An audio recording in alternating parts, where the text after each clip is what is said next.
Hello there guys and welcome to the Smackdown review, the 2nd of December edition. So, we start off with, we get told on social media that to start off the show we are getting Sami Zayn versus Sheamus. The costs have already started. So, we go into the show with Sami Zayn's entrance first, and I love Sami Zayn's entrance here. I think it's amazing.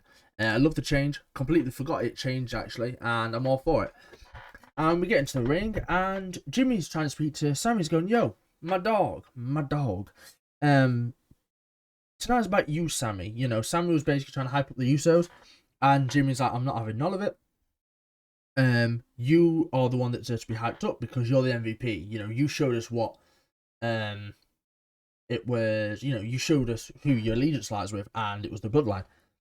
And Jay starts giving him respect. Says, "Look, I didn't like you for a long time, but you've earned my respect." And Jimmy says, "Well, there's only one thing left. It's to ask you, how are you feeling?" And Sammy goes, "Well, I'm feeling goddamn darn juicy." And we get a double handshake. It's the handshake we've seen all along with Sammy and Jimmy. We now get it with Jay as well. And let me tell you, this was clean. And I mean very clean. And we tried to get Solo in on it, and unfortunately Sheamus interrupts. And he goes, "I hate to beat the bollocks of a fellow ginger, but it's fight night." And with that, we're straight into the match. We start off, Sheamus overpowers Sammy. Sammy cannot get a word in at all. And Sammy goes into the barricade. And as soon as this happens, we get an ad break. And no picture-in-picture. And no first hour free. Because enjoy it while it lasted. We move over to... Well, back from that break, sorry. Sammy then takes over. There's a really nice DDT. Because Sheamus gets distracted by the Usos outside. And then Sammy, nice little DDT, start stomping a mud hole through Sheamus. And we also get told that the tag titles are being obviously defended on Raw by the Usos against Elias and Riddle. And I'll come on to that a little bit later. Sammy gets Sheamus in a sleeper hold. Nope, nothing happens. Just gets out of it. Then there's a lovely tornado DDT from the second rope. No more tornado DDT, sorry, to Sheamus. And then Sammy goes for the 10 beats the battering.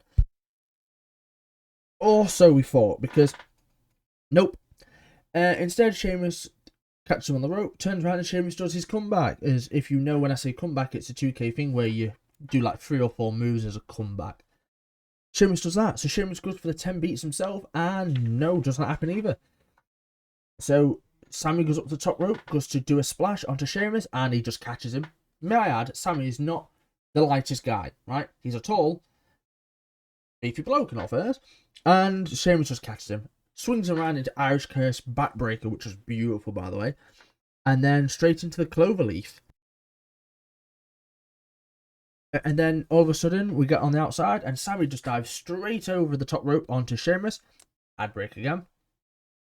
As we go back into the ring, though, from the head break, there's a really big knee from Sami Zayn.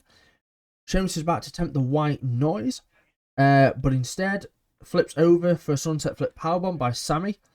Goes for the louver kick, but unfortunately gets caught straight into the white noise. We get a lot of Sammy chants. Sammy. Sheamus sets up in the corner for a bro kick. Doesn't hit it, but instead he gets him on the apron. He goes for the 20 beats to the batter, and he puts 20.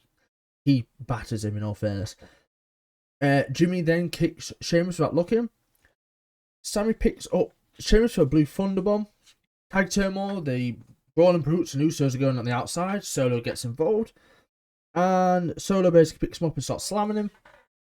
Sheamus hits a running knee onto Sammy.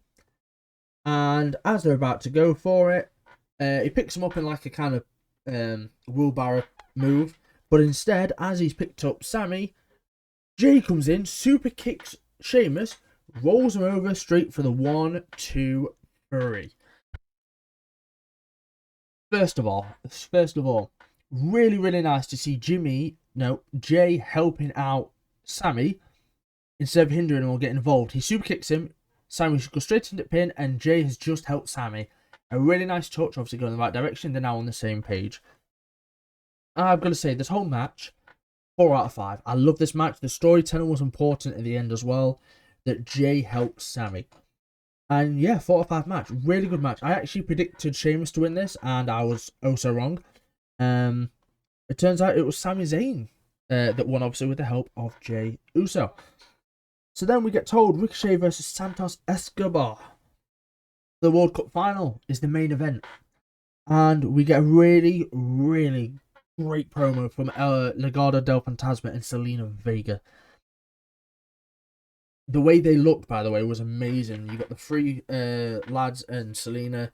Just the whole vibe just gives off this Mexican luxury. You know, they are prestigious. You know, they are just prestige personified. They look amazing. And Kofi's backstage, and we get told that Kofi has declared himself the first entrant in the Royal Rumble match. And he says, oh, I can't wait for the main event tonight of Ricochet Santos. And he starts hyping up Ricochet. And Imperium interrupts, and he goes, oh, who? Who will I take on? Who? And he thinks he's going to get either Da Vinci or the other one. I forgot the name. Crap. But he basically goes for the tag team. But instead, Gunther walks in, and he goes, oh. And basically he goes, oh, what? Were you just hiding off to the side or something? Like, where were you? And then we get told that Kofi versus Gunther is going to be a match later on tonight. Kaiser. That's it. Kaiser and Da Vinci, not Da Vinci, or Vinci, he thinks it's going to be either one of those two, and it ends up being Walter. Then we cut backstage again, even more backstage, to Bray Wyatt. They talk about primal instincts, how when you're animals, you fight and kill to survive. Well, we all, as humans, have that instinct. We all have that knowledge of, look, you know, if you need to do it, you need to do it. And he keeps saying that he heard Uncle Howdy. He heard Uncle Howdy. And that Bray didn't do it. You know, Bray didn't touch LA Knight. Because if Bray did do it, there'd be none of LA Knight left. This was bone chilling, but at the same time amazing, because what we had here was Bray saying, look, Uncle Howdy messed him up, but if it was me, I'm more dangerous, and there'll be nothing left of LA Knight. Then we get Shayna Baszler, and we got a new theme, I reckon. I think there's going to be a remix of a lot of themes going forward, just to bring them up to date a bit. But yes, we got an update to Shayna's theme, I think. And then we get told that Ronda is not appearing on the show because she's doing PR, which made me very happy. Very, very happy. And we are getting Emma versus Baszler next. But before we get that, Emma's been gone from WWE for 5 years. Imagine that. Madcap Moss comes in. Obviously, Emma and Madcap are dating in real life. And he starts hyping, saying, look, you're Emma. You started the Women's Revolution. You started the evolution. And instead of calling him Madcap Moss, she called him Riddick. So please, WWE, with that knowledge, please call him Riddick Moss again. And we start off with a lovely sequence from Emma. She's giving it to Shayna at this point. Really nice head scissor, Russian leg sweep, goes round, brilliant. And then all of a sudden it turns sour because Shayna just goes for the arm. Focusing on the arm and puts her in an arm submission. Then we get a roll up by Emma. Great little reversal. And Emma taking it again to Shayna, not backing down. Gets Shayna on the rope, gives her a rope neck breaker, and starts putting the tarantula, which actually looks painful. And as soon as we get there, she goes up top rope, and then pretty much Shayna kicks the ropes. So she falls straight into the Kirifuda clutch and taps. Nearly instantly. This was a bit of a letdown, especially from Emma and Shayna. They could have had a longer match. For me personally here, I think they need another match and a longer one. They had chemistry, don't get me wrong, and the match was okay, but it was 2 out of 5. It was short and it was over very quickly. I get Shayna's supposed to be a monster, but Emma's just returned, you know. And then Baszler starts attacking Emma again. So Shotzi comes out. Baszler just overpowers Shotzi. And then we get Raquel coming out with her broken elbow. And Shayna goes 3, 2, 1. Nah, I can take 2, but I can't take 3. This genuinely makes the SmackDown roster look weak. The fact that it took Shotzi, Raquel, and Emma to fight off Shayna Baszler, and Ronda Rousey's not even about, mind you. Yes, it's putting over Shayna decently. You know, she's like, oh, she's tough, she can't be beat. At the same time, 3 people, especially Raquel Rodriguez, it would be you made a mistake on that one. And I turn around and says, there's a bit where you've got more stuff in the ring. What really would be good here, and they won't do it, but a really great heel turn at that moment would have been Raquel looking at Shotzi or Emma and just going, nah. Turns around, just clothesline, bang, with a broken elbow. And then Shotzi's like, wow, why'd you do that? But Raquel Gonzalez here, just turning straight on Emma or Shotzi would have been really good, but it ain't gonna happen. We get a little promo of Lacey Evans. She's been repackaged more than I've had girlfriends. That's her line for you. She's back to basics. She looks like she's going back to the American... Well, I say back, but she's going for the American cadet. She's going for the Marine style. Back to basics. So we'll see what happens here. And then we get Kofi versus Gunther. So, Gunther starts off and just maws Kofi. Gunther's all over Kofi at this point. Gunther is just in control. There's a really nice bit where he gets his legs and just basically face screws him. It looks horrible. I'm like glad to see Gunther back. It's nice to see him wrestle again. And put it this way, Kofi's chest was already caved in, and now you've got Gunther who's about to cave it in even further. So he just slapped straight through him. Kofi tried to come back, but got stopped by Imperium on the outside. And as Kofi's not getting nowhere, Braun Strowman interrupts. Braun picks up Vinci, just slams him into the post. Then Braun's just taking out everyone. And I mean, he just launches Kaiser over the barricade. And then Kofi hits the SOS out of nowhere. You're thinking, oh my god, Kofi's got a chance. Kofi taking it back to Gunther. And he starts slapping Gunther and unfortunately makes him angry. But Kofi does the comeback. Ends up with a boom drop. And then we get, he misses the Trouble in Paradise. And he splashes the back of Gunther. And he goes for another jump. And unfortunately, Gunther just slaps him out of the air. There's a really nice power super German suit. He picks him up. Instead of holding him, he just launches him backwards at here. Get German. Super kick-ish to Kofi. Massive drop kick from Gunther into the corner. Goes for the powerbomb. And Kofi kicks out of the powerbomb. Because what we didn't realise is that Gunther apparently told Michael Cole earlier in the night he's looking to upgrade his repertoire.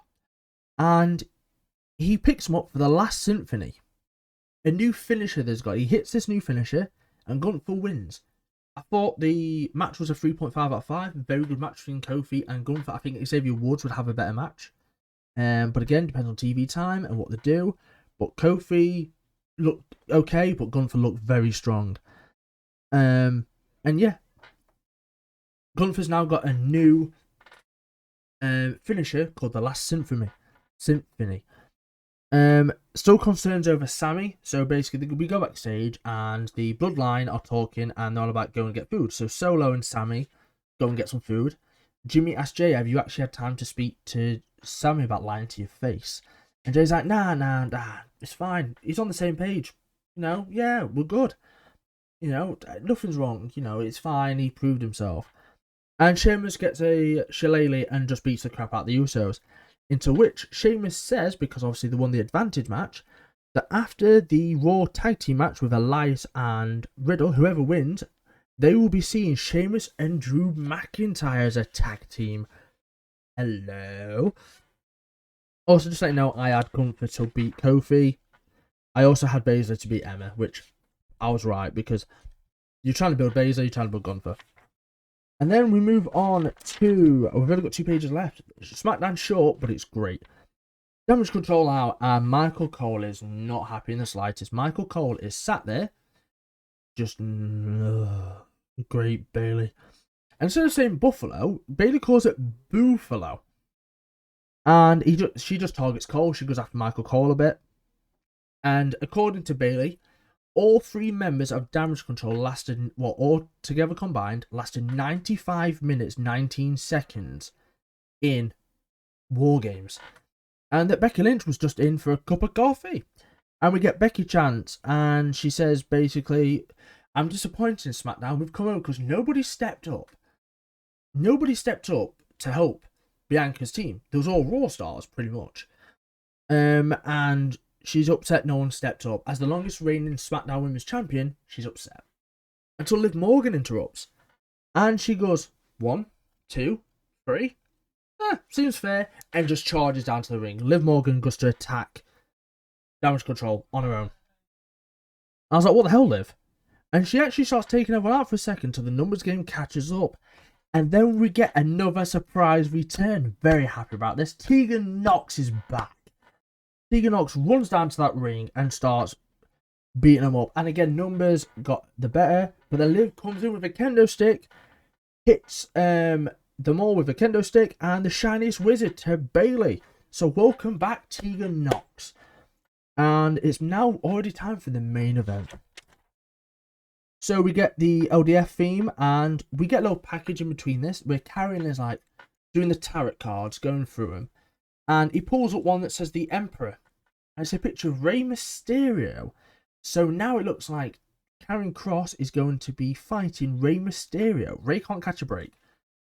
Gunther slap, Gunther maul, being beat up by Dom and Rhea on Thanksgiving for having the Christmas tree up too early. And now he's against Karrion Kross. The man can't catch a break.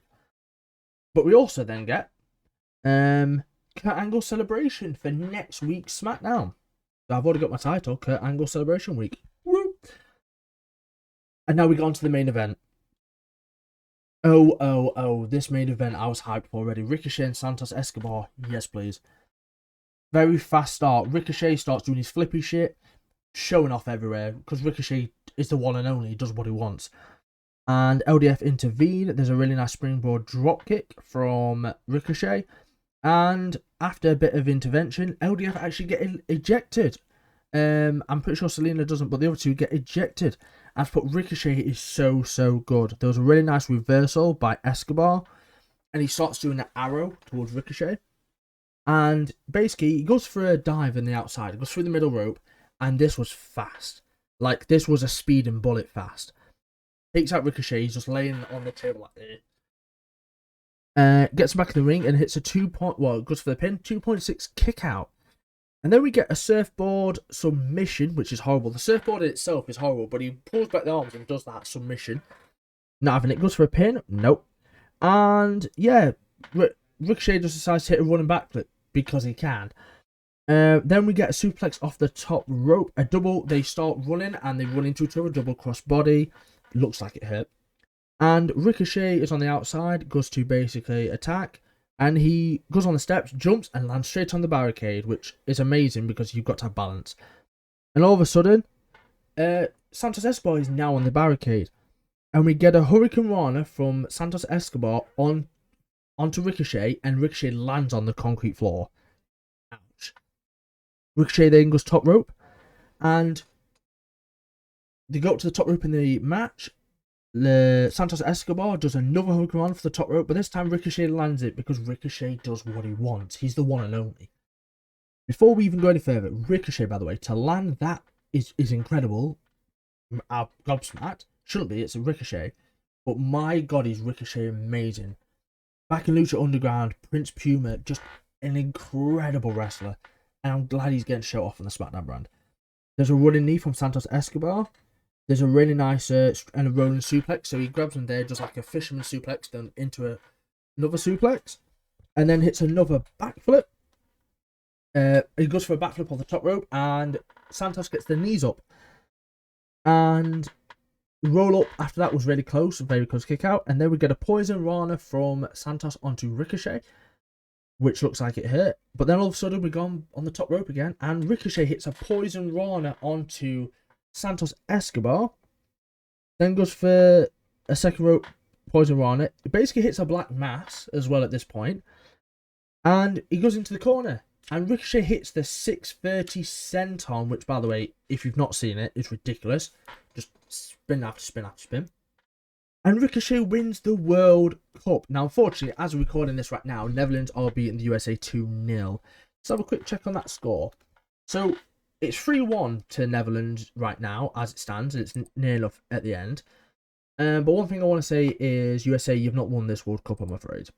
But you've won the World Cup in terms of wrestling. I give this match a 4.5 out of 5. This match was genuinely amazing. Two top talented superstars going at it. Incredible stuff.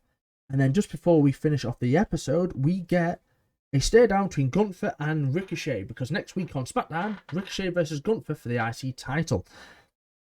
So again, I give the match a 4.5 out of 5, and the show was a 4 out of 5.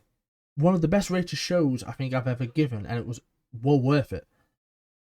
And now on to the segment where we do our best wrestler and worst superstar of the week. The best superstar of the week is actually going to be Ronda Rousey. Yes, the best superstar of the week is Ronda Rousey, because she didn't appear on the show. Yeah. Look, I don't agree with the fire Ronda Rousey chant. Not a big fan of it. I think you can't ask people to fire people. I think it's a bit wrong. Do I think that Ronda Rousey is not that good? Yes. Do I think that people deserve better than Ronda? Yes. Doesn't mean we have to fire her. But all jokes aside, let's not try and fire anybody, shall we? Because if you was in that position, you want all the tweets at you to be fired. She just needs a lot of training, a lot of promo work. But the best superstar for me was Ronda Rousey. She was on SmackDown. I enjoyed it. The worst superstar of the week, however, is going to be two. One, Rey Mysterio, because he's getting targeted by Karrion Kross, so good luck. But my other one is actually going to be Baszler. And the reason for this is, right, it's the only match I give a 2 out of 5. I just don't think, it's the SmackDown Women's Division, not Baszler. You've had 3 people to try and attack Baszler, and she's like, oh, it took 3. That's good, but you've just crushed the Women's Division, and Shayna actually doesn't look that strong. You know, if it was a case of Raquel and Shayna had a match and she came out on top, she'd look strong, but Shotzi, Raquel, and Emma. So the worst superstar of the week is actually going to be the Women's Division here. I do not think they have done the Women's Division any favours. Yes, we've got Tegan Knox back. I'm very, very excited. But in this instance, it took 3 of them to take on Shayna Baszler. And Raquel is supposed to be a massive badass, but you've made her this face who, to be honest, isn't badass anymore. Shotzi is Shotzi, and Emma, unfortunately, is Emma. All great wrestlers and great people in their own rights, but you've just derailed the Women's Division. And again, Tegan Knox being back, you've bolstered it, but you're not doing storyline stuff with it. So adding people and getting people back, but you need to actually do stuff for these women and actually make them stars and give them good pushes. Emma's not had a great push, and I get not everyone can have a great push, but Emma's kind of meh as she's come back. And again, the Women's Division just feels very lackluster in terms of storyline and perception. But that is all for me from the SmackDown review. If you have enjoyed the SmackDown review, as always, leave a like, comment, and subscribe down below. I will see you back on Monday or Tuesday for the Raw review with Saul. But until then, thank you guys for watching. Peace.